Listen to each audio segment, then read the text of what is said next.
ओम पूर्णमदः पूर्णमिदं पूर्णात् पूर्णमुदच्यते पूर्णस्य पूर्णमादाय पूर्णमेवावशिष्यते.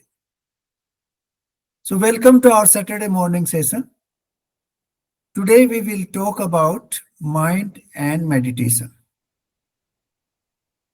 Now, mind is a privilege for human beings. And that is why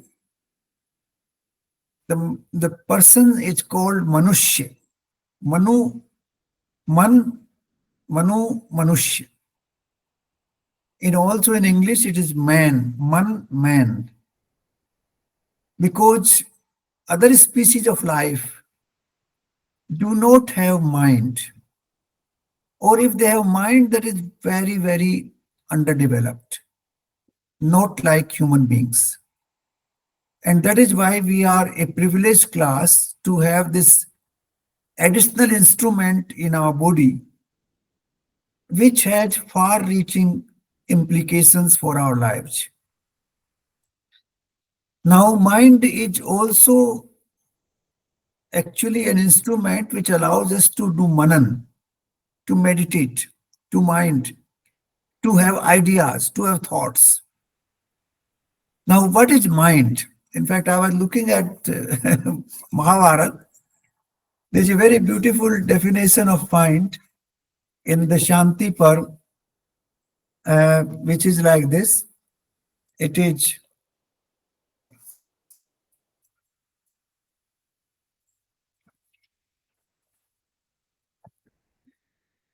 this is 255th chapter, 9th verse in Shanti Parv. Steadiness, the skill of argument, memory, confusion, imagination, the ability to pardon, resolution, fickleness, and emotions are the 9 characteristics of mind. These are the 9 characteristics which have been enumerated. I repeat them. Steadiness, skill of argument, memory, confusion, imagination, ability to pardon, resolution, fickleness, and emotions. So these are the characteristics of this particular instrument. I more or less agree with these 9 characteristics. And I think if you analyze your own behavior on mind, you will find that this is more or less correct. Now, let's also go to a verse from Bhagavad Gita and one verse from Brahma Bindu Upanishad, which describe the importance of mind. Now, in Bhagavad Gita, this is chapter 6, verse number 5, which says, one must deliver oneself with the help of one's own mind and not degrade oneself. So the delivery, that is attaining unity with the Supreme as well as degradation, both are in the hands of mind, or how we use mind. You alone are your friend and you alone are your enemy. Those who are able to exercise and regulate their mind, they are their friends. Those who cannot, they are their enemies. Now, this is also very famous verse from Brahma Bindu Upanishad, mantra number 2. Man evam manusyanam karanam bandh mokshayo. That mind is the region of man's emancipation as well as his bonding. Those people who are able to control their vasanas, their desires, they can get free. And those who are not, they are living like in bondage. So this is what it says. Now, all this is saying about the importance of mind. Now, let's analyze a few facts about mind. Like we have eyes, an instrument. We have hands, an instrument. The mind is a very special instrument. First of all, it percolates the entire body. Like during the meditation, we give our attention to the toes, the mind goes there. Give our attention to knees, the mind goes there. So the mind actually can travel through the entire body, not only the body, but the entire universe. This is the fastest traveling instrument anywhere in the universe. In a fraction of a second, you can be in London, another fraction in New York, third fraction in Udaipur, fourth fraction in Jaipur, and then on the moon and the sun, wherever you wish to go. And it is said that the mind is made of the same material as the vayu, as the wind. Wind and mind are made of the same material. Now, science could never understand mind because they can understand brain. They can analyze neurons. They can observe, movement of the neurons in the brain. But the mind is not brain. Mind is, in that sense, intangible, invisible, and it's all the time vacillating, flickering. There is a scientific analysis which shows that every human being, on an average, gets about 4 to 6,000 thoughts in the mind every single day. Now we have about, say, you leave aside 8 hours of sleep, 16 hours multiplied by 60 minutes each, approximately 960 minutes. Every minute you get about 3 to 4 thoughts minimum, maybe 5. And if you observe your mind, you will find that yes, it is true. Every minute we get many, many thoughts. Sometimes even more than that, sometimes less. So thoughts keep moving, coming and going, coming and going. If you observe them, try and observe sometime for a minute or two and see how many thoughts came and went. You become an observer and let the thoughts come and go. That's also a form of meditation, which is called mindfulness meditation. So when we observe the incoming and outgoing thoughts and how fast they come and how quickly they overtake us, we forget ourselves and we get involved into the thought. Now, this is a great characteristic of mind, but it has its advantage. Mind is the one which can take you in the past. There is no other instrument in this world which can take you in the past. Sitting here, you can go back in your childhood. You can hear the sounds of your childhood. You can see the visuals of your childhood. And you can even smell the food which you ate in your childhood. So the senses are also under control of the mind, you see. You can go back in time. You can go anywhere you feel like. You can recall whatever memory you had in your mind and relive that particular phase of life.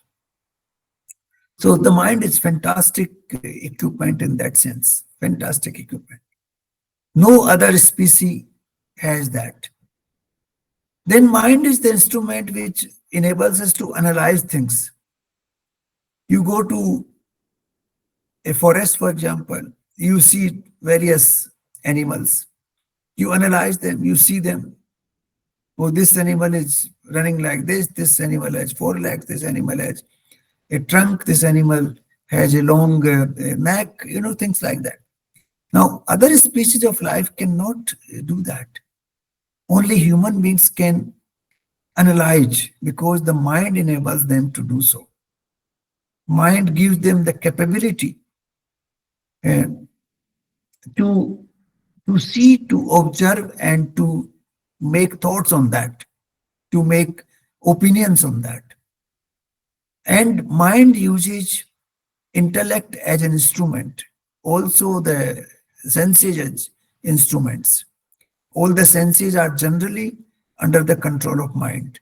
Generally, you will not listen to me right now unless your mind is with me. So the mind and the sense of hearing, they have to come together to listen. Similarly, the mind and the sense of sight has to come together to see. Sometimes we sit in front of a TV and we don't know what is going on. For half an hour, we didn't know what was going on because our mind was, wandering somewhere else. So mind in that sense is a fantastic instrument. And mind is the only one which enables us to understand this universe. We see this universe. We see what is vyakt, what is avyakt. We see what is happening, the various aspects of life. We analyze them and we understand this world. So mind is the instrument which is given to human being.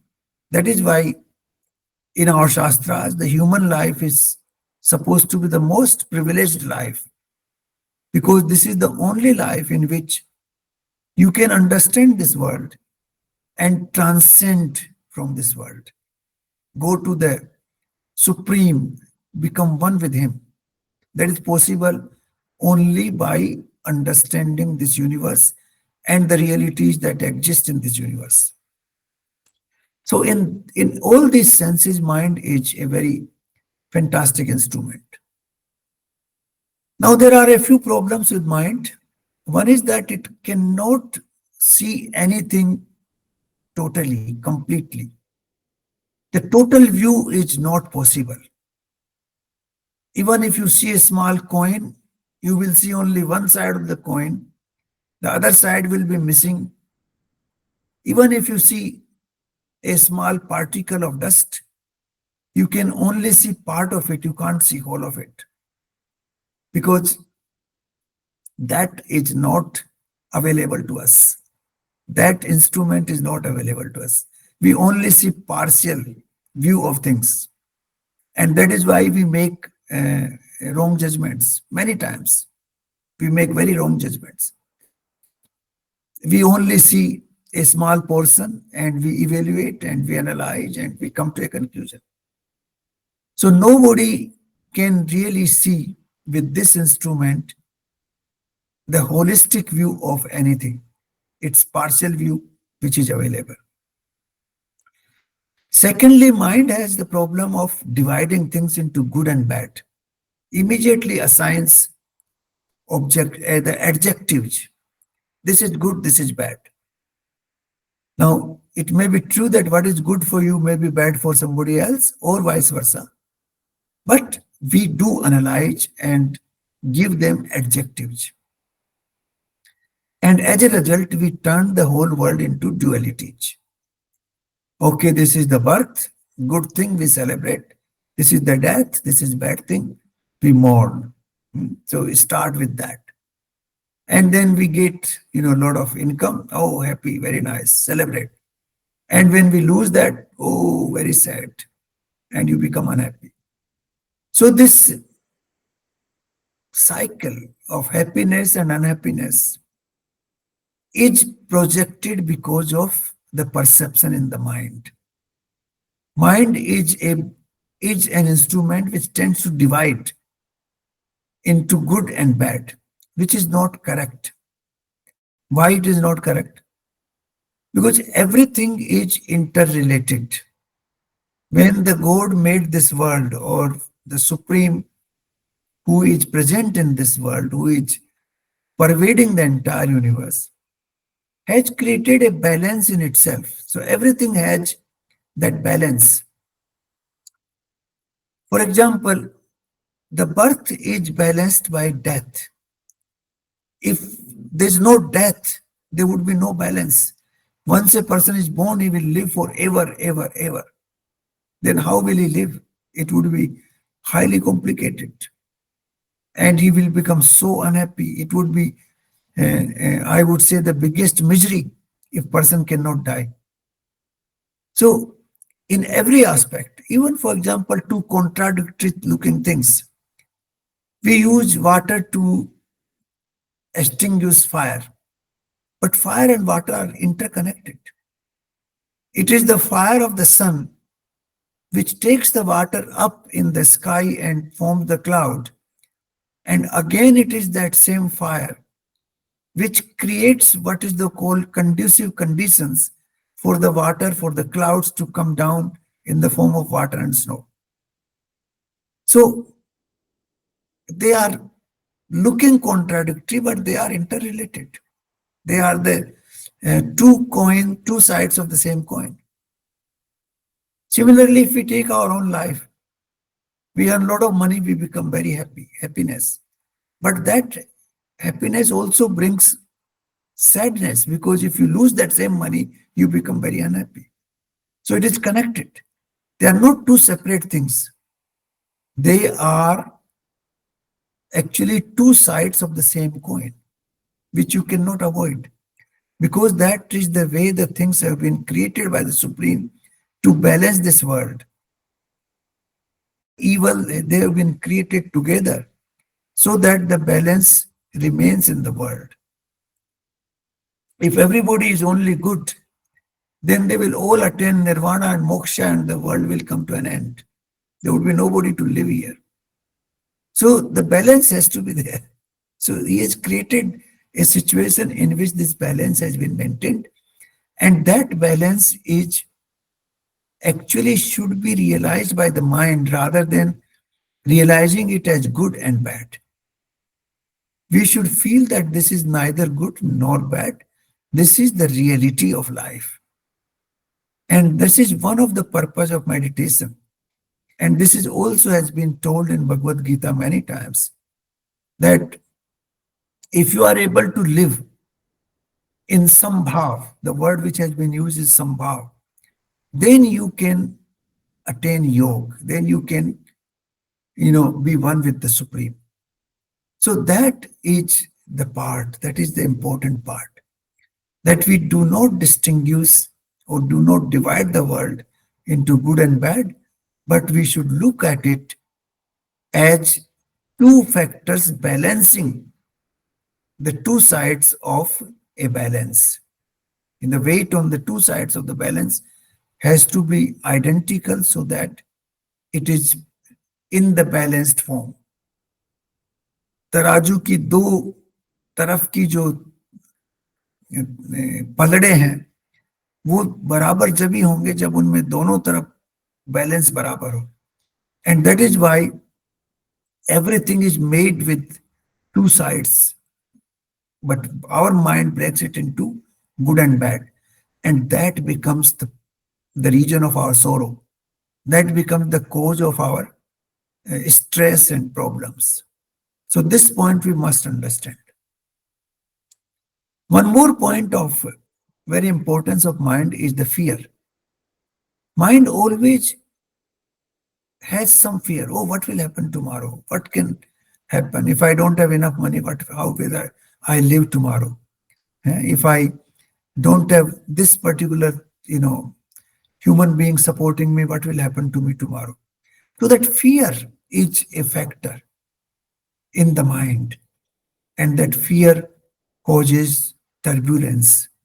It brings unhappiness in the mind, and that unhappiness pervades the entire body.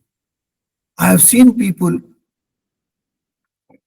who make a hell in their own mind and start shivering and become very uncomfortable, become very sad, become sometimes, they become uh, sick because of that. So this is the power of the mind. It can be used either way. So the things which were mentioned in the Shanti Parva of Mahabharata, the 9 attributes of mind, those are important attributes. We can use them properly to our benefit. We can also use them to create stress. So why do we do meditation?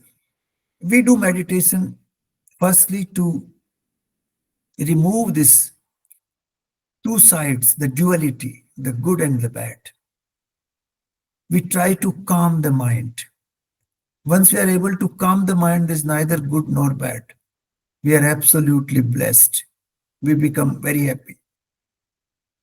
The second thing is that by keeping the mind in very stable condition, we reduce the thoughts which are coming, those 4 to 6,000 thoughts which come in a day, they can get reduced to 1,000, then 500, then a few hundred, like that.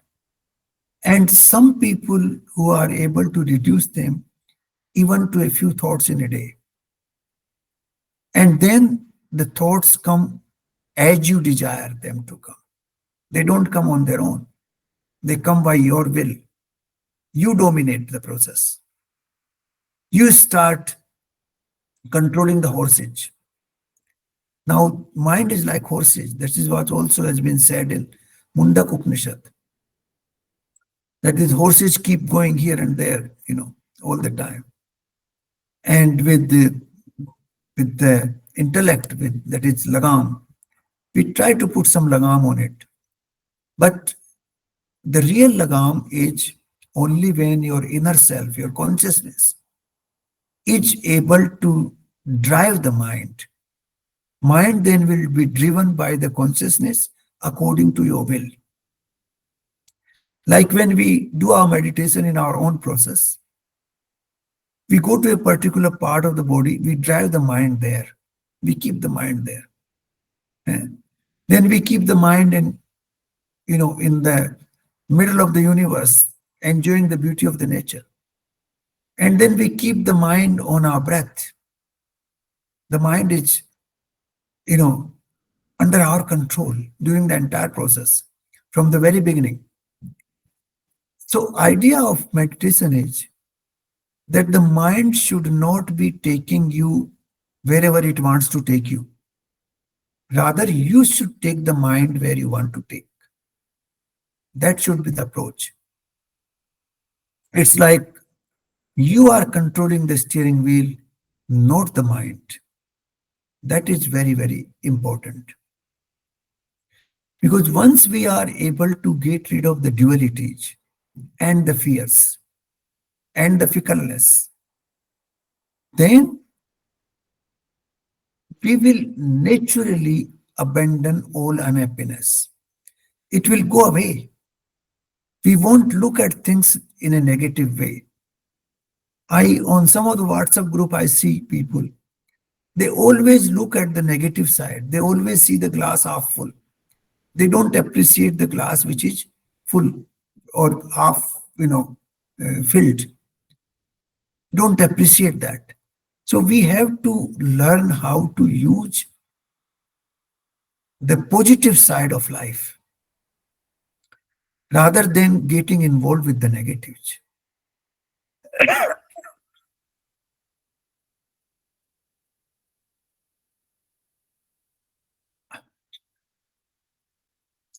So through the process of meditation, we try to balance. We don't provide adjectives to things. We should take them as they are. They exist, that's it. This is the existence of the world. And everything exists with positive and negative approach. That approach is created by our mind. It is not in the thing. It is in our mind. For example, there is a tree. Now the tree has fruits which are very high up. Now fruits are there. We have to climb up to pick up the fruit.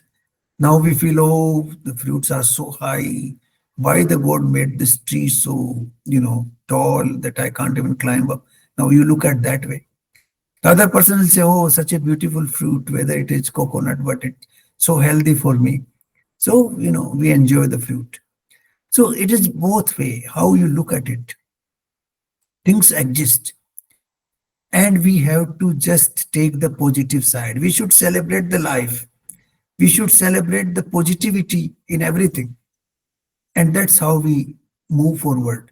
So that is one side and one important aspect of meditation, that we ignore the negativity. We presume that negativity is inherent in the process, and that is not important. What is important is the reality, and we accept the reality and we take it as it is without criticizing or without getting hurt. So that is very important. And then we get rid of the fears. What comes in the future will come. We will tackle when we reach the bridge, we'll cross the bridge. Why do we bother about it now? A large number of people keep thinking about the future and they make their life miserable, by just thinking negative future. So these are some of the things which we can avoid by meditation. In the meditation, the first thing is that we try to concentrate our mind on something, some object, and by doing that, we reduce the thought process which keeps coming in the mind constantly. By reducing the thought process, the volatility goes down, and you are becoming more stable. That is one. Secondly, by reducing that thought process, you are not subjected to the impact of those thoughts, because a lot of those thoughts bring bad impact on human being, and we are able to avoid that. Thirdly, we look at the reality as it is rather than looking at the what we call positive and the negative side, rather than putting them into adjectives. We look at the coin in totality rather than looking at the head and the tail. So that is another important part. And the most important part is that once we are able to stabilize our mind, then our mind will obey our instructions. It will move only when we want it to move, and it will go only where we want it to go. That is the characteristic of a person in samadhi, that his mind moves according to his directions. He is able to drive the mind if he wants to drive. If he doesn't want, he is stable, he lives there. And he is very cool, calm, and quiet. He is not perturbed, and he attains what he call a sort of life which is blissed, which is all the time providing him peace, shanti, and no stress, no, uh, you know, negative thoughts anytime. So the mind is very, very significant instrument. We have to regulate this instrument. We have to learn how to regulate it. And the best way to regulate is through meditation, through dhyan, so that we reduce its volatility, we reduce its negativity, we, reduce the impact of the thoughts which are keep coming and going in our mind. We reduce the flow of thoughts.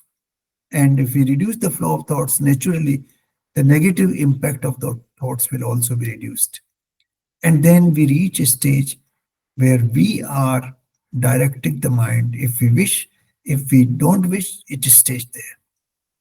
So mind is important to understand this world, to understand all the manifest universe, the different forms of life, the different forms of natural features which are available, how the universe conducts. So it is very important for that.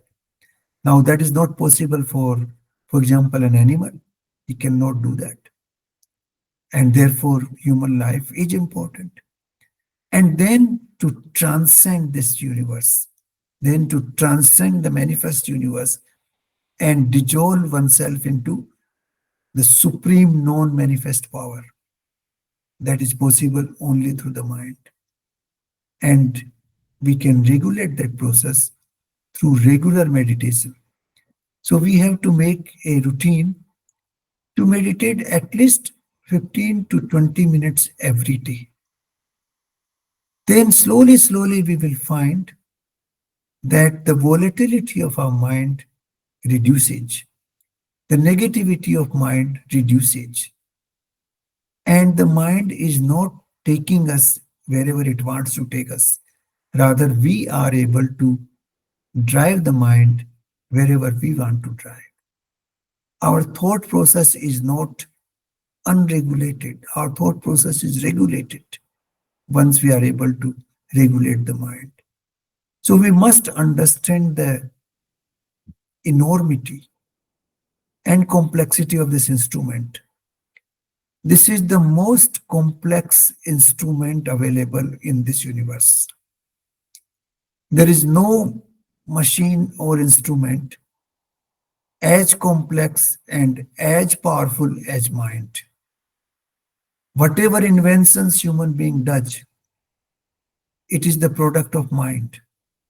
Whether these are submarines or missiles or aircrafts and spacecraft, they are all the product of mind.